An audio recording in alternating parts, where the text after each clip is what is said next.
Aujourd'hui, je ne suis pas là pour moi. Je suis là pour te dire ce que Dieu a fait dans ma vie. Dieu n'est pas une religion, non.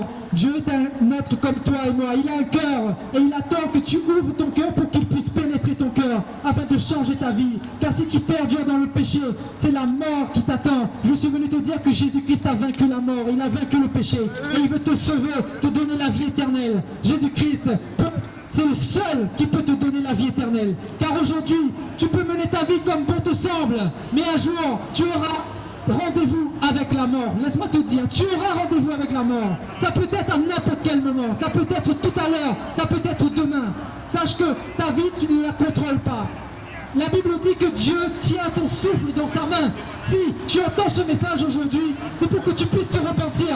Si tu as un problème, je peux prier pour toi. Si tu as une maladie, je peux prier pour toi. Tu verras la main de Dieu dans ta vie. Et si tu veux accepter Jésus-Christ comme le Seigneur de ta vie, pour avoir la vie éternelle, viens, je vais te donner une Bible. Ouvre simplement ton cœur et laisse Dieu pénétrer ton cœur. Et tu verras que Dieu va transformer ta vie, comme il a transformé ma vie. Jésus est le même, hier, aujourd'hui, éternellement. Il n'a pas changé. Il ouvre grand ses bras afin de t'accueillir.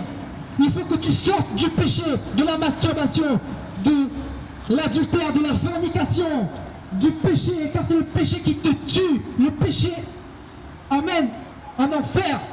Je dois te dire la vérité. Dieu m'a demandé de dire la vérité. Donc si tu meurs dans le péché, c'est en enfer que tu iras. Jésus-Christ est mort pour toi, car il t'a aimé.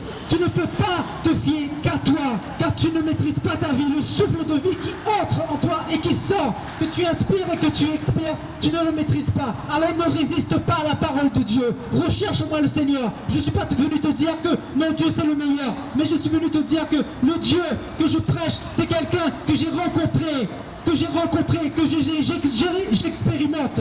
C'est un Dieu qui est vivant, qui guérit les maladies, qui fait lever les paralytiques, les boiteux, qui guérit les lépreux, qui ressuscite les morts. Et ce n'est pas une connerie que je suis venu te dire. Je suis venu te parler d'un Dieu qui est vivant, le Dieu d'Israël, le Dieu d'Abraham, d'Isaac et de Jacob. Le seul est véritable, le seul qui peut te sauver de l'enfer. Car sache que tous sont pécheurs et sont privés de la gloire de Dieu. Sache que le monde est dans la condamnation.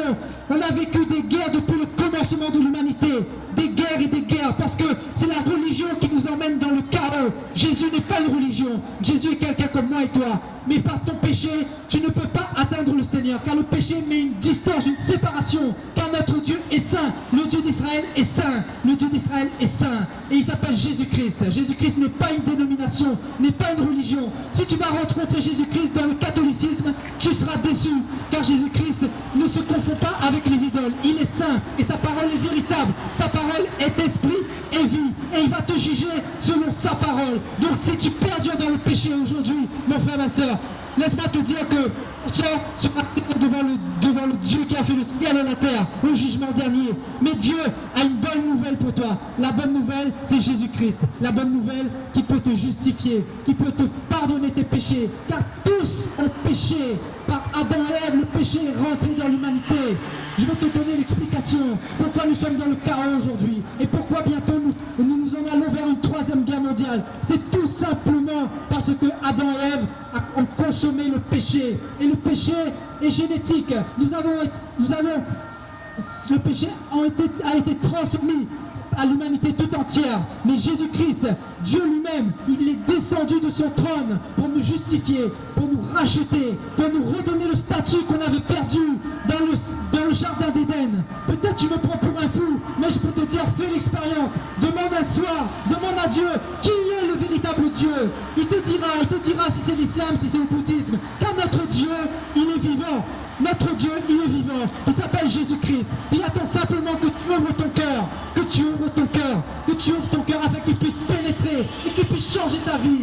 Je peux te dire que sans Jésus-Christ, aujourd'hui je serais mort. Je serais mort, car il m'a sauvé de la mort. Il m'a préservé des accidents. Il m'a préservé de la maladie, de la convoitise, de toutes ces choses. Il a effacé mes péchés. Et j'ai l'assurance que si je meurs demain, c'est avec Dieu pour l'éternité que j'irai. C'est avec le Seigneur pour l'éternité. Sache que je me suis venu te parler du ciel. Le ciel, c'est un endroit où il n'y a plus de loyer à payer, ni crainte, ni peine, ni tristesse, ni maladie, ni guerre, ni convoitise.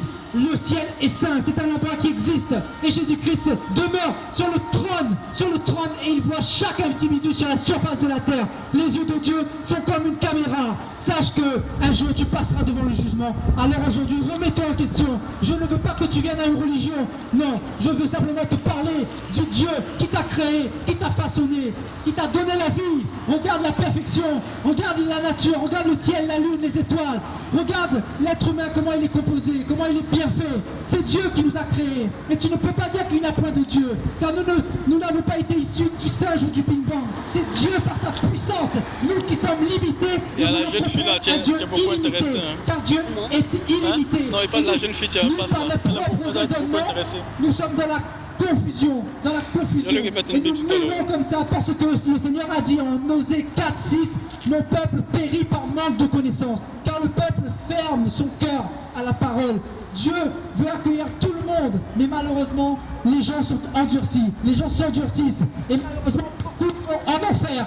Car c'est le salaire du péché, c'est la mort. Et la mort, c'est l'enfer éternel. Sache que dans le monde, il y a le bien et le mal. Le bien, c'est Jésus-Christ. Et le mal, c'est Satan, Lucifer. Tu peux voir toutes les guerres, tu ne le vois pas, Satan. Car il te fait croire qu'il n'existe pas. Mais il existe. Regarde ses œuvres. Regarde tout ce qu'il fait. Regarde les fruits de son travail. La destruction, les viols, les meurtres. Tu peux voir. Je peux te dire que Dieu se manifestera dans ta vie.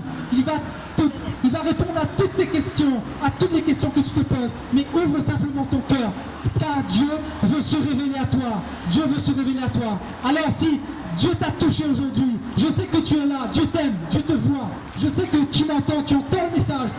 Et tu entends la voix du Seigneur. Car le Seigneur a dit, celui qui entend ma voix me suivra. Car il est la porte des brebis, il est la véritable porte. Si tu veux, viens, je t'offre une Bible et le Seigneur fera ce qu'il a à faire avec toi. Car si tu ouvres ton cœur, tu verras que ta vie va se transformer. Et si tu as quelqu'un de malade, viens. Si tu connais quelqu'un de malade, viens, je vais prier pour toi. Tu verras la puissance de Dieu. Car nous ne prêchons pas un Dieu qui est mort. Nous prêchons la puissance de la résurrection. La puissance de la résurrection est éternelle. La grâce de Dieu n'est pas éternelle. Car Dieu nous donne la possibilité de nous repentir aujourd'hui. C'est aujourd'hui le salut pour toi, mon frère, ma soeur. Ce n'est pas un hasard si je suis ici. C'est Dieu qui m'a emmené ici pour te parler de lui, de son sacrifice à la croix. Oui, il est mort pour toi à la croix, pour ton péché, pour te sauver de la ruine éternelle. Aujourd'hui, si tu entends la voix de Dieu, repens-toi, sors du péché, car c'est le péché qui te détruira. C'est le péché qui t'emmènera en enfer. Mais Jésus-Christ veut te faire connaître le ciel où il veut préparer une demeure pour toi. Le ciel est un endroit glorieux, frères et sœurs, où il n'y a pas la haine, il n'y a que l'amour de Dieu, la paix, la bienveillance, car Dieu qui a créé le ciel et la terre nous aime, et il veut nous promettre, il nous a promis de nous préparer une place, mais à condition de l'accepter comme Seigneur et Sauveur. Non pas une religion, car Dieu n'est pas une religion. Dieu, c'est le Sauveur de l'humanité, il s'appelle Jésus-Christ, et il est le seul médiateur entre Dieu et les hommes. Jésus-Christ est le chemin. Il a dit, je suis le chemin, pas un des chemins. La vérité, pas une des vérités, mais la vérité. Jésus-Christ a dit, je suis la vérité et la vie. Jésus-Christ est la vie. Il redonne la vie aux morts. Il redonne la vie à tous ceux qui sont malades. Et je peux te dire que Dieu existe. Si tu es malade, tu verras la gloire de Dieu. Accepte simplement Jésus dans ta vie et tu verras ta vie se transformer. Voilà, mon frère, ma soeur, que Dieu te bénisse, Dieu t'aime. Sache que Dieu t'aime. Si tu veux une Bible, tu peux venir me voir. Que le Seigneur vous bénisse.